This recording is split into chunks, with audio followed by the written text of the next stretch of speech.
Alors, Bezrat Hashem, la Gemara de ce matin, Berachot, Chet Amoud Aleph, le 8, page 8a.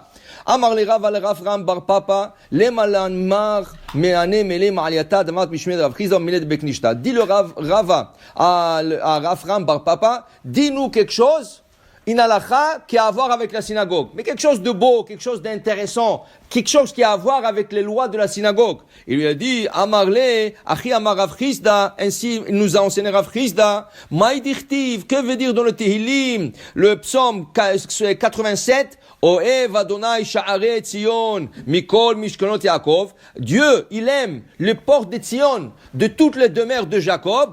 Oev Hashem Sha'arei Tzion, Mazet Tzion, Ametsuyanim Ba'alacha, Yoter Mibate Knisiot, Matre Midrashot. Vous vous rappelez que quand Bil'am, il voulait maudire le peuple d'Israël, et Hashem lui a tourné la malédiction en bénédiction, il a dit une bénédiction, Matovu O'alecha Yaakov, Mishkenotecha Israël. Okay? Et de quoi il parlait? El ou Bate Knisiot, ou Bate Midrashot, c'est les maisons d'études et les maisons de prière. Dire Rav Chizda, mais sache une chose, si j'ai le choix d'aller dans un Beth Midrash, maison d'études, ou une synagogue, sache que la présence divine se trouvera plus dans la maison d'études que la synagogue.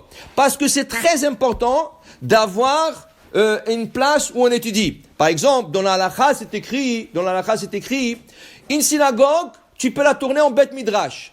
Parce que tu es monté de niveau. Mais un Beth Midrash, tu ne peux pas le retourner en synagogue. C'est quoi la différence? Un Beth Midrash, c'est un endroit où on étudie la Torah. Synagogue, c'est un endroit où on prie.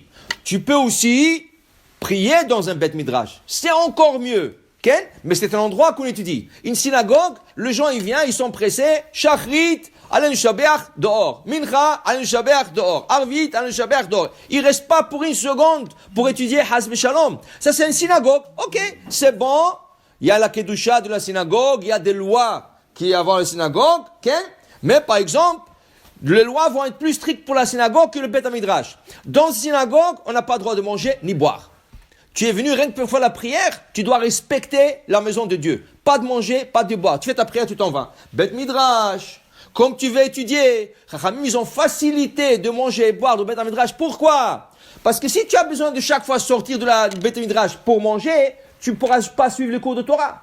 Alors ils ont dit, tu leur poses à manger et laisse-leur étudier en mangeant. Okay? Comme ça, ils ne perdent pas le temps. Okay? Alors tu vois que le Beth Midrash, il a des halachot différents de la synagogue. Okay? Malgré que tu peux aussi prier dans le Beth Midrash. Mais il te dit, qu'Akadosh Baruch Hu, Oev Adonai Sha'arei Tzion, Sha'arim Ametsuyanim Ba'alacha. Là où est-ce qu'on apprend l'alacha. Et même dans le Beth Midrash, quel Beth Midrash c'est mieux? Un Beth Midrash qui nous dit que la Gemara? Okay? Ou non? Beth Midrash où on te dit aussi la halacha. Ça, c'est le meilleur endroit. Comme il disait, Rabria, Bar'am yonon de Oula, miyom shecharav bet amigdash, en lo la kadosh baruch hu ba'olamo, el arba amot shel al-chabad, bilvad. Depuis que le bet amigdash a été détruit, Dieu a concentré sa présence divine dans un endroit où on dit la halacha. La halacha, c'est plus important. Qu'est-ce que c'est bon? Tu apprends Daf Yomi. C'est super, c'est excellent. C'est excellent. Mais tu ne sais pas comment être le tefillin. Alors comment tu vas arriver au Olam Haba? J'ai appris Daf Yomi et tu n'as même pas mis les tefillim. Oui, tu les as mis le matin, mais tu ne les as pas mis correctement. Tu ne connais pas les lois du Shabbat. Dis le Rav Ovadia Yosef, c'est lui qui n'a pas beaucoup de temps en semaine étudié, dès qu'il a un moment qui s'est investi dans la halakha. Il doit étudier la halakha, c'est très important la halakha, parce que sans halakha, tu peux rien faire. Qu'est-ce que c'est kasher? Qu'est-ce que c'est Shabbat? Qu'est-ce que c'est tefillim? Qu'est-ce que c'est 1000 choses? Okay? Très important d'étudier la halakha. Metsuyanim ba halakha. Les endroits où on apprend la halakha. Okay? Il y en a qui veulent rien savoir de la halakha. C'est bon, c'est leur droit. Ils apprennent la Torah. Mais il faut savoir les choses. Peut-être ils font des mitzvot, pas correctement. Alors il dit ici, c'est ça le milima aliyata. Ça c'est le hiddush de Rav Chizda. Si tu peux aller dans une maison ou dans un groupe, tu as dans un Beth Midrash, un groupe qui étudie le Chumash, l'autre étudie la Mishnah, l'autre étudie la Gemara, et un groupe qui étudie la halakha, va étudier la halakha. Tu vas plus profiter de la halakha que tu vas profiter des autres choses. Si tu as plus de temps, t'avoir alecha bracha. Bien sûr qu'il faut apprendre la Misha. Bien sûr qu'il faut apprendre la Gemara. C'est très important d'apprendre tout ça. Mais, d'abord, la halakha.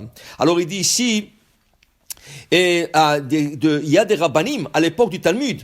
Ils disaient que depuis qu'on a entendu ça, okay, il disait, la Gemara dit, Vamar Abaye, Meresh Avagarishna Bego Betay, ou Maslina Beknishta, dit Abaye. Alors au début, qu'est-ce que je faisais, dit Abaye? Au début, j'étudiais à la maison, je venais près à la synagogue. Mais depuis que j'ai entendu cette halakha, qu'Akadosh Baruch Hu consente sa présence divine là où on étudie, alors il a dit, je priais l'omatzlina echad garisna. Je priais là où j'étudiais. Pourquoi? Parce que la présence divine est là. Alors si j'étudiais dans une place, je faisais aussi la prière là-bas.